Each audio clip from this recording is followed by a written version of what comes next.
着台湾的健保，迄是出名世界。真侪侨胞回国一定会安排到病院来看诊。讲侨胞回国上爱看牙科，因为敢若是挽一起的喙齿，美国就比台湾贵128倍。也佫有，伫咧台湾只要摕健保卡，就会当到这个病院来看诊。但是美国是真费气哦，爱先看家医科有需要，才来转诊。病院柜台头前真侪患者，大家拢摕一张健保卡等挂号。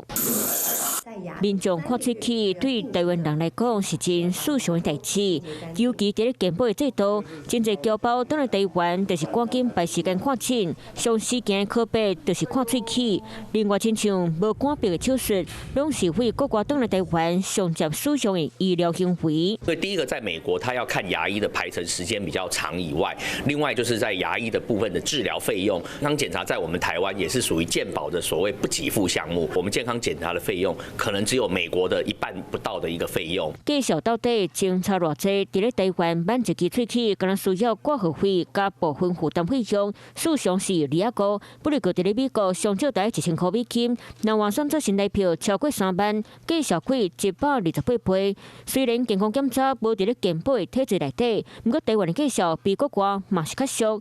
除了看诊、断腕跟满钱，流程嘛差介济。他有没有开转诊单，会牵涉到说他在美国的保险的给付，因为在美国的保险给付，你必须要有医师帮你开立诊断书，认为你有需要到大医院去就医，他才会帮你开这个转诊单。那后续的他们的保险公司才会做这样的一个理赔。伫咧台湾，不管到倒一个专级的医疗院所，到柜台挂号，就当等待看诊。不过伫咧美国，需要先经过家医科的医师诊断、医师评估有转诊的需求，才当转到大间病院进一步治疗。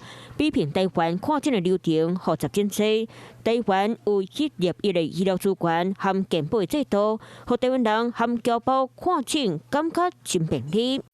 Hello， 我是张新文。想要抢先掌握最及时的新闻资讯吗？赶快订阅、按赞、开启小铃铛，锁定华视新闻 YouTube 频道。